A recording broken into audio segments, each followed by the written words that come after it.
Zonja Kalaja, tani të zëmë se ti shkove aty, doktorit ju mbush mendja, thot po, thret mëngjes aje aty, një mëngjes, hajde këtu thot, Kalaja, hajde thot.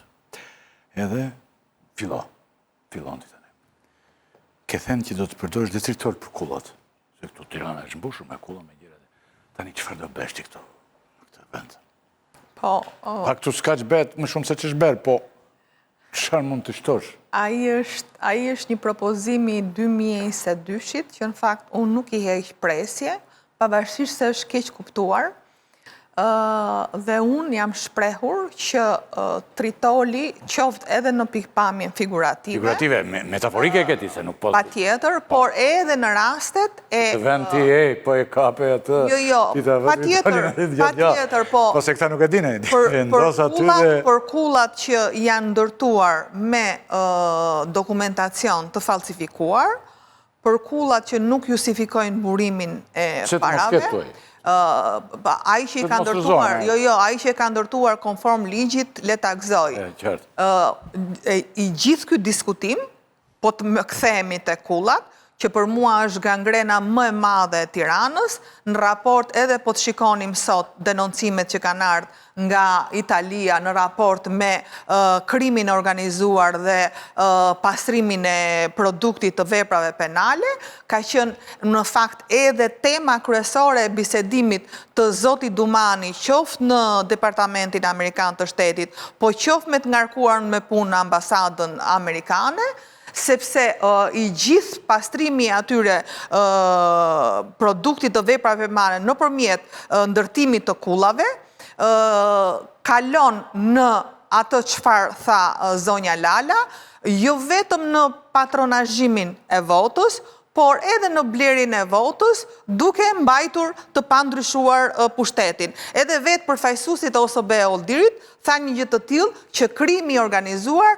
nuk lejonte rotacionin politik. Po zonja Kalaja, ka një problem shumë të madh. Për disa nga kullat në Tiranë thuhet që ka interesa të drejtë për drejta opozita. Si mund të pretendoni ju të rrëzoni këto kulla? Po kuptove që ka opozita si shto të lënë. Po pra, ka dyshime. Po të rrëzosh të opozita? Ka dyshime se ky është problemi. Pra do shkoj një kandidate në garë, kur ka të dhëna, duhet t'i konfirmoj prokuroria.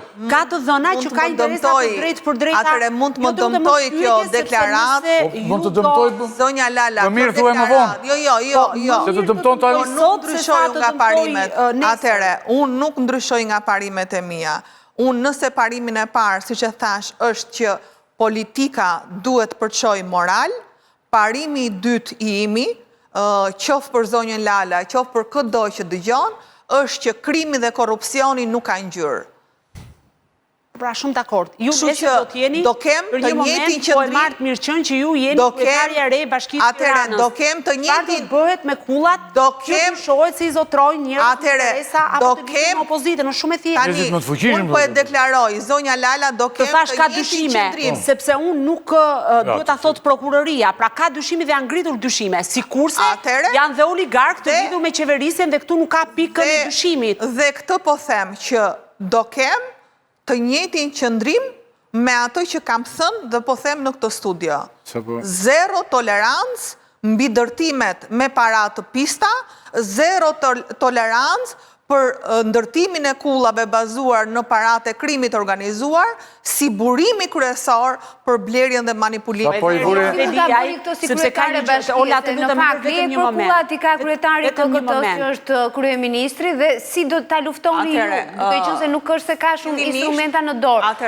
Agjencitë për parandalimin dhe pastrimin e parave i ka pushteti qendror.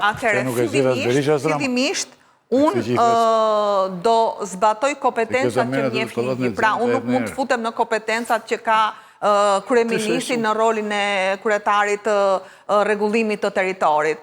Por gjëja e parë që do bëj nëse nesër unë do t'jem kryetare e Bashkisë Tiranë, është një auditim i plot i të gjithë lejeve të ndërtimit që kanë dalë nga Bashkia Tiranë. Pra, në aspektin administrativ, jo në aspektin e parave të pista dhe të krimit, se nuk i keni instrumenta se si t'i auditon. Pa tjetër, dhe vetë Bashkia e Tiranës do vën lëvizje qoftë Agjensinë e Pastrimit Parave, qoftë dhe me kallëzime respektive në organin procedus. Sa po i vure një minus kandidimit? Mund t'i bëjt 2 pyetje zonjës Kalaja? 2 pyetje po do përgjigj shkurt, sepse kemi dhe 3 pika tjera. Patjetër. Se pastaj kemi politikisht. Ju thoni që mund t'jeni të nesërmen kandidate përballë zonjës Manastirliu për Bashkinë e Tiranës. Na jep 3 pikat kryesore të programit tënd. Tirana vuan ujin, nuk ka, është premtuar nga socialistët nga 2013 erdhën, po deri tani. Dhe po e premton sot sërish zoti Rama. Ka betonizim tërësisht Tirana pa qerdhe, pa kopshte, me problematika me rrugët e tjerë me radhë, dhe së treti është çështja e mbetjeve. Incineratori i Tiranës është drama më e madhe që ka ndodhur kryeqytetit. Tani nuk po të pyes për program, na thuaj nesër si kandidate dhe si kryetare bashkisë në uroj të shkosh. Si do t'i zgjidhesh këto 3 problematika? Në fakt këto, edhe sidomos pjesën e do ta rresim program ne këtë po e la doktori. Jo, edhe pjesën e po se la doktori tani na flet kohë. Jo, edhe pjesën e trafikut dhe të transportit brenda qytetit ka qenë një nga pikat e programit tim në 2022, që normal nëse nesër unë do kandidoj, jam dakord do ta për programin këtu, se kjo të sfuti në program të... Po ai po të sfuti për kandidatet...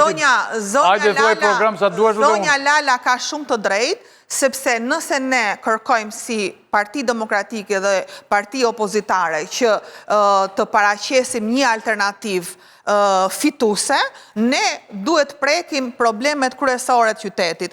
Dhe në fakt është fatkeqësi që Tirana në 2025 duhet presi një program se si do të zgjidhet çështja e ujit, kur dua t'i kujtoj publikun të fakt që edhe zoti Rama dje dhe pardje që ka ngrit shqetësimin e ujit, sepse tani u kujtua mbas 12 vjetëve, sikur ka ardhur dje në pushtet, vetë Bashkia Tiranë ka konsumuar një projekt prej 200 milion eurosh në lidhje me ujin e pishëm dhe nuk kemi asnjë rezultat.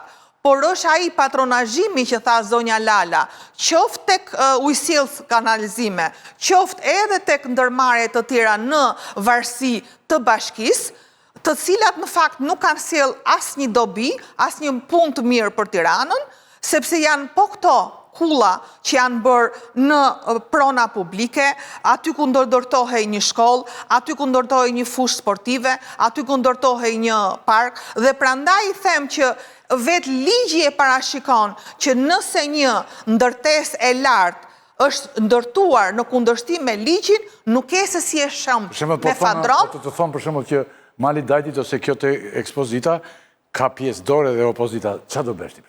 Thash, unë nuk ndryshoj qëndrimin tim, absolutisht jo. Nuk ndryshon këtë. Mund t'i vi keq. Po t'i thonë Mali Dajtit ose ka duar opozita në kull, ose te ish ekspozita, kjo Dakor, po edhe zoti Veliaj erdhi me premtimin që zoti Veliaj tani nuk ndërtoi fare. Asnjë centimetër beton. Tani jemi po këtu dhe jemi po te bashkia dhe Lala. Mendoj se për 8 vite kam dhënë provën që të paktën mund të kem gabime në vijën time që kam ndjekur, po e kam ndjekur me konsekuencë vijën time. Ti qartë e ke patur, për partinë ti të vrisje të drejtën. Për partinë ti edhe për doktorin. Po prapë e kam unë. Edhe je pjetën prapë. Për partinë, për doktorin. Edhe prandaj po sakrifikoj që të futem në garë. Asnjëri se je pjetën aty, se ikin ata, i ke parë. 3 muaj ikin me Lulin, del një Lul tjetër, do ikin 3 muaj me Lulin ata. Aty për partinë dhe për doktorin, vetëm ti e për jetën. Ti dhe 3-4-5 dhe Flamuri dhe 3-4 tjerë. Nuk e njëri tjetër aty.